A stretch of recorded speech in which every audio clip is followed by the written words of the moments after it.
예전엔 현장 사람들이 저를 이사장님이라고 불렀습니다.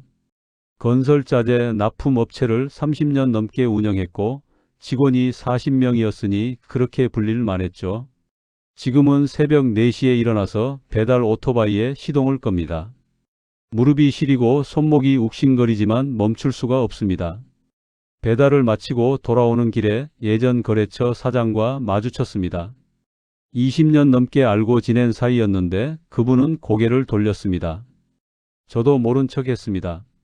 제 호주머니엔 텅 빈 회사 사무실 열쇠가 아직 들어 있습니다. 버려야 하는데 버리지 못하고 있습니다. 이제 어디서부터 잘못됐는지 말해보려 합니다. 저는 26살에 건설자재 납품 일을 시작했습니다. 처음엔 트럭 한 대로 시작했어요. 새벽 5시에 일어나서 자재를 싣고 현장을 돌아다녔습니다. 철근, 시멘트, 벽돌 뭐든 날랐죠. 현장 소장들은 까다로웠지만 저는 약속을 어긴 적이 없었습니다. 납품 시간을 지켰고 자재 품질을 속이지 않았습니다. 그렇게 10년을 버티니 거래처가 하나둘 늘어났습니다. 직원도 1명, 2명 뽑기 시작했어요. 사무실도 없고 트럭도 5대로 늘렸습니다. 30년이 지나니 직원이 40명이 됐고 연 매출이 100억 원을 넘었습니다. 제가 특별히 똑똑해서가 아니었어요. 그냥 성실하게 꾸준하게 했을 뿐입니다. 거래처 사장들은 저를 믿었고 직원들은 저를 따랐습니다. 큰아들이 대학을 졸업하고 회사에 들어왔을 때 정말 뿌듯했습니다.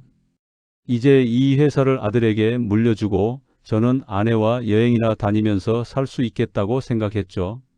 그때만 해도 제 인생이 이렇게 무너질 줄은 꿈에도 몰랐습니다. 60살 생일을 맞은 직후였습니다. 지인이 젊은 사업가들 모임에 저를 초대했어요. 30대, 40대 사장들이 모인 자리였는데 분위기가 제가 아는 사업 모임과는 달랐습니다. 그들은 부동산이나 주식 이야기를 하지 않았어요. 디파이, 블록체인, 패시브 인컴 같은 단어들을 쏟아냈습니다. 처음엔 무슨 말인지 하나도 몰랐지만 가만히 듣고 있자니 뒤처지는 기분이 들었어요. 그중 한 명이 제게 명함을 건넸습니다. 블록체인 투자 자문사 대표라고 했어요. 다음 주에 특별 세미나가 있으니 꼭 오시라고 했습니다. 호기심 반, 불안감 반으로 세미나장에 갔습니다. 100명 넘는 사람들이 모여 있었고 연단에 선 사람은 신생 코인 프로젝트를 소개했어요. 백서라는 걸 보여주며 설명했습니다. 글로벌 부동산 거래 플랫폼을 만든다는 내용이었어요. 초기 투자자에게는 특별 혜택이 있다고 했습니다. 코인을 사서 스테이킹만 해두면 월 4% 수익이 보장된다는 겁니다. 1억 원을 넣으면 매달 400만 원씩 들어온다는 계산이었어요. 옆에 앉은 사람이 속삭였습니다. 저는 벌써 3억 넣었어요. 이미 2달째 수익 받고 있고요. 그날 밤 집에 돌아와서 계산기를 두드렸습니다. 4억 원을 투자하면 매달 1,600만 원씩 들어옵니다. 1년이면 1억 9,200만 원이에요. 회사는 아들에게 넘기고 저는 이 수익으로 편하게 살 수 있겠다는 생각이 들었습니다. 며칠 후 다시 투자 자문사를 찾아갔습니다. 상담실에서 구체적인 설명을 들었어요. 로드맵, 파트너십, 보증 시스템까지 모든 게 체계적으로 보였습니다. 그들은 제게 VIP 투자자 계약서를 내밀었습니다. 초기 투자자는 10배 수익을 기대할 수 있다고 했어요. 저는 회사 유보금 2억 원과 보유 중이던 상가 건물을 담보로 2억 원을 대출받았습니다. 총 4억 원을 투자했어요. 계약서에 도장을 찍는 순간 설렘과 불안이 동시에 밀려왔지만 이제 곧 새로운 인생이 시작된다고 믿었습니다. 투자하고 한 달 후 약속대로 1,200만 원이 입금됐습니다. 통장에 찍힌 숫자를 보며 정말 신기했어요. 제가 아무것도 안 해도 돈이 들어오는 거였습니다. 2달째에도 같은 금액이 들어왔고 3달째에도 마찬가지였습니다. 아내에게 자랑했어요. 여보, 이제 우리 편하게 살 수 있을 것 같아.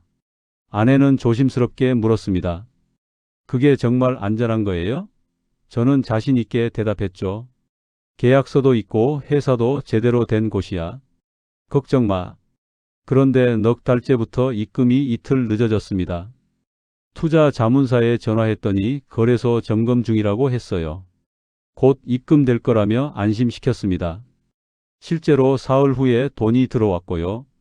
5달째에는 일주일이나 늦어졌습니다. 이번엔 네트워크 혼잡 때문이라고 했어요. 투자자 단톡방에서도 비슷한 불만들이 올라왔지만 운영진은 계속 같은 답변만 반복했습니다. 정상적인 절차니까 기다려 달라고요. 그 무렵 회사 자금 사정이 조금 빠듯해지기 시작했습니다. 유보금 2억 원을 빼낸 게 생각보다 타격이 컸어요. 거래처 대금을 결제하는 날짜를 일주일씩 미루게 됐습니다. 총무부장이 조심스럽게 물었어요. 사장님, 자금이 좀 부족한 것 같은데 괜찮으신 겁니까? 저는 아무렇지 않은 척 했습니다. 곧 큰 자금이 들어올 거야. 걱정 말고. 하지만 속으로는 조금씩 불안해지고 있었습니다. 6달째 스테이킹 수익이 반으로 줄었습니다. 1200만 원이 아니라 600만 원만 들어온 거예요. 항의 전화를 했더니 코인 시세가 조정 중이라고 했습니다. 일시적인 현상이니 곧 회복될 거라고요. 저는 그 말을 믿고 싶었습니다. 아니, 믿어야만 했어요. 이미 4억 원을 넣은 상황에서 되돌릴 수가 없었으니까요. 7달째 스테이킹 수익이 완전히 끊겼습니다. 투자 자문사에 전화를 걸어도 연결이 안 됐어요. 단톡방은 아수라장이 됐습니다. 다들 돈을 돌려달라고 아우성이었지만 운영진은 답이 없었습니다. 그때 뉴스에서 그 코인 프로젝트가 사기일 수 있다는 보도가 나왔어요. 검찰이 수사에 착수했다는 기사를 보는 순간 온몸이 얼어붙었습니다. 더 큰 문제는 회사였습니다. 유보금이 없으니까 운영이 안 됐어요. 거래처 대금을 2달째 연체했고 은행에서는 독촉 전화가 오기 시작했습니다. 직원 급여일이 됐는데 통장 잔고가 부족했어요. 총무부장을 불러서 말했습니다. 이번 달만 일주일만 늦춰줄 수 있겠나? 부장은 난처한 표정을 지었지만 알겠다고 했어요. 하지만 소문은 빠르게 퍼졌습니다. 회사가 어렵다는 이야기가 직원들 사이에 돌기 시작했고요. 그 무렵 아들이 장부를 확인하더니 사무실로 찾아왔습니다.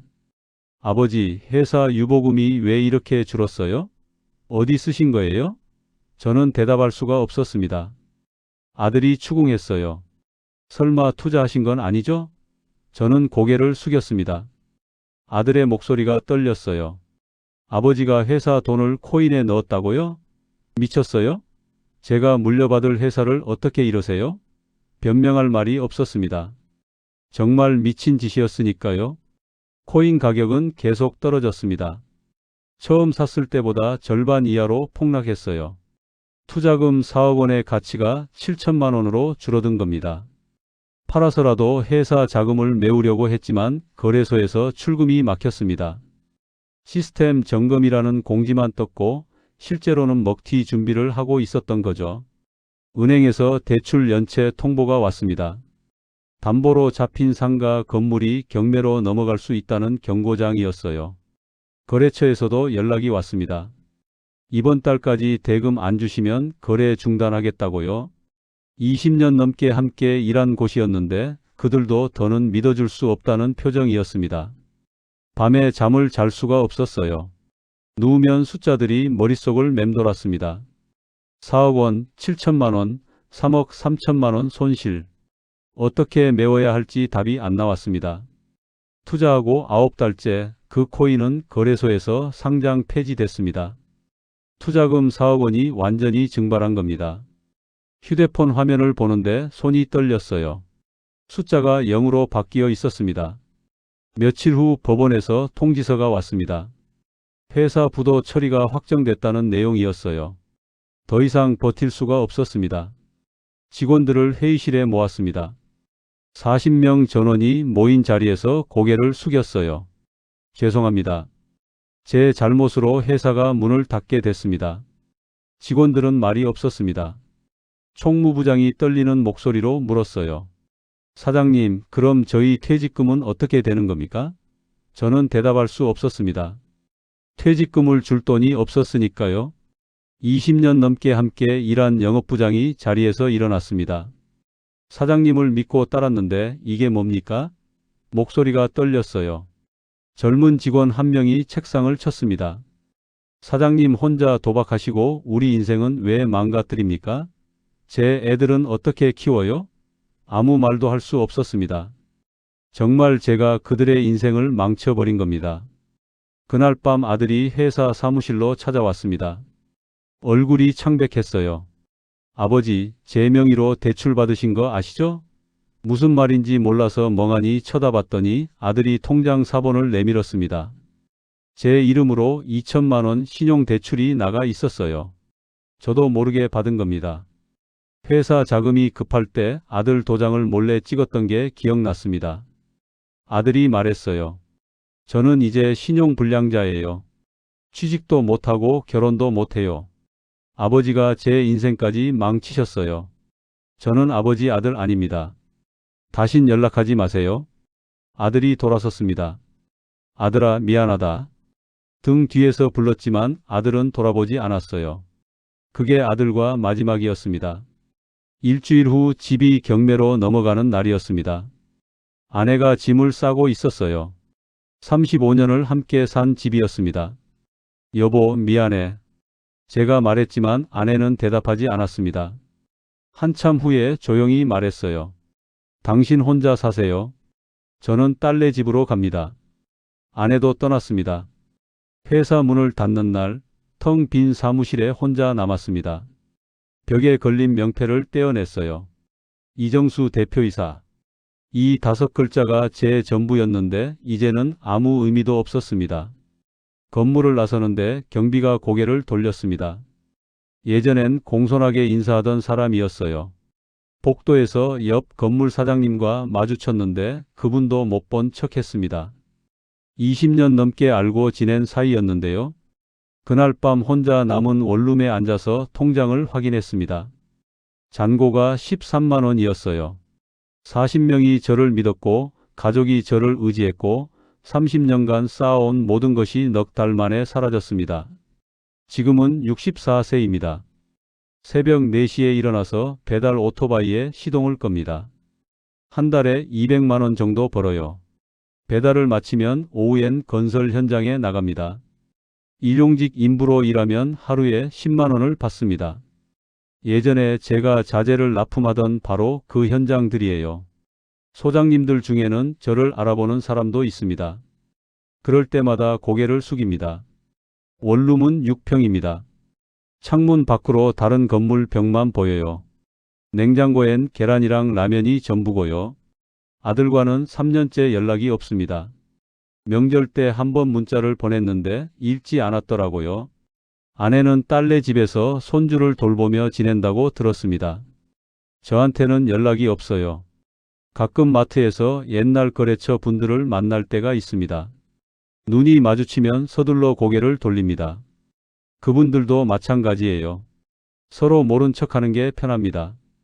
회사 직원들 소식도 가끔 들립니다. 다들 새 직장을 구했다고 하더라고요. 그래도 몇몇은 아직 실업 상태라고 들었습니다. 제 잘못입니다. 밤에 잠을 자다가 자주 깹니다. 꿈에서 직원들이 나타나요. 사장님, 퇴직금은요? 묻는 목소리가 들립니다. 지금 생각해보면 정말 어리석었습니다. 저는 코인이 뭔지도 몰랐어요. 블록체인이 뭔지, 스테이킹이 뭔지 하나도 이해하지 못했습니다. 그냥 돈이 된다는 말만 듣고 덤빈 겁니다. 30년 동안 성실하게 쌓아온 신뢰를 단 한 번의 선택으로 무너뜨렸어요. 은퇴 준비가 아니라 욕심이었습니다. 편하게 살고 싶다는 욕심. 아들한테 멋진 아버지로 남고 싶다는 허영. 젊은 사업가들 사이에서 뒤처지기 싫다는 자존심. 그게 전부였어요. 요즘 가끔 현장에서 젊은 인부들이 코인 이야기를 합니다. 대박 났다, 얼마 벌었다, 그런 이야기들이요. 저는 아무 말도 하지 않습니다. 말해봐야 소용없으니까요. 혹시 이 이야기를 듣는 분 중에 저처럼 큰 투자를 고민하고 계신다면 꼭 기억해 주세요.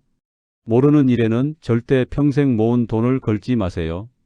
아무리 확실해 보여도 아무리 많은 사람이 한다고 해도 내가 이해하지 못하는 일이라면 하지 마세요. 저는 64세에 다시 시작하고 있습니다. 아니, 시작이라고 부를 수도 없어요. 그냥 하루하루 버티는 겁니다. 잃어버린 것들은 돌아오지 않습니다. 신뢰도, 가족도, 명예도 다시 만들 수 없어요. 이게 제 이야기입니다. 끝까지 들어주셔서 고맙습니다.